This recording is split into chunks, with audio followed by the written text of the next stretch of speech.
Hey everyone, I'm going to show you today how to set up your debt snowball calculator. This is a freshly downloaded one straight from our Etsy shop, so I'm going to go ahead and show you how you would set it up for yourself. You may have to enable editing right when you get it, and that's fine. I also just resized it a little bit so it was the perfect size for me going into edit. So what I'm going to do first is I'm going to go ahead and enter all of my loans and balances, interest rates, and minimum payments. There's room for 32 different loans here, and you need to make sure that every single column has something in it for each loan that you enter. So for example, you can't leave the minimum payment empty if you have a loan that's in deferment. You'll need to enter like a cent or something like that to make sure that it registers that line as complete. So I'll go ahead and enter them now.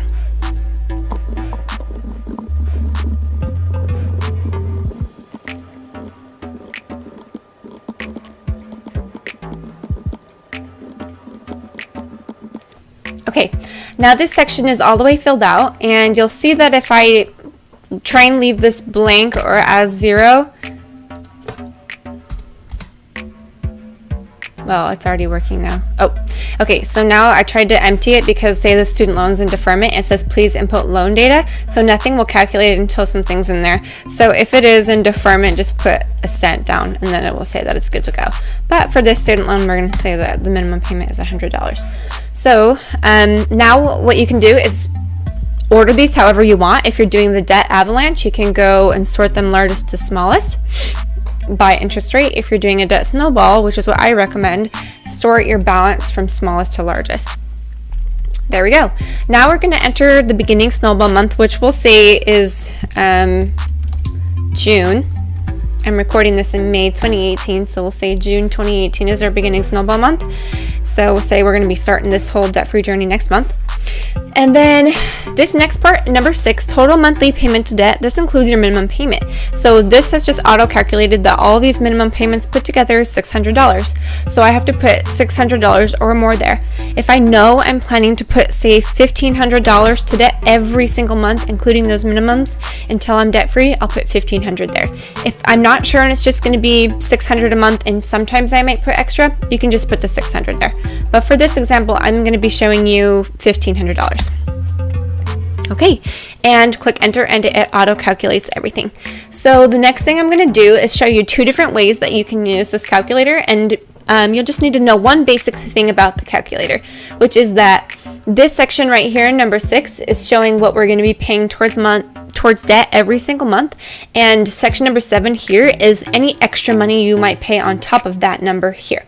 So example 1, and this is how I set my own personal one up, is I'm going to enter my monthly goal, which is my target sort of. So every single month, say we're trying to put $1,500 towards our debt, which includes that $600. Then in the future, we may add more money to it, like if we get a tax return or a bonus or a raise at work or something like that. So $1,500 is what we're going to try and do every single month. And if we do that, we're going to be debt-free in 20 months. But let's say here in April of 2019, we're going to be getting our tax return, and we think it might be $5,000. Type in 5,000 there, and it will change your debt-free date to 17 months from now. Something like that. And so that's one way you can set this up. Now I'm going to show you the second way you can set this up, which is to put your minimums in here, which it's auto-calculated that 600 is your minimums. So put your minimums in there. Now you can see that you're not going to be debt-free for 55 months if you keep making minimum payments. So if you want to do it this way, you can put every single extra payment above those minimums up here. So you could do, say you're going to be doing $500 a month, and you want to see how soon you'll be debt-free if you pay an extra $500 a month. 28 months or something like that. So you can also put minimum payment in here and then put everything extra that you're going to be putting toward debt on top of this number over here in section number 7. So those are kind of the 2 ways that you can do it, but I highly recommend setting a target that's above your minimums, something like $1,500 for this example, and then just putting any extra above that here in column 7.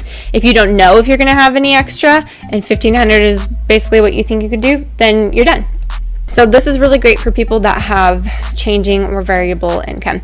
And so that's basically how you set this thing up. Make sure you let me know if you have any questions, and I'll be doing some more videos to answer some frequently asked questions and to show a couple of other things pretty soon. Hope that helps. Bye.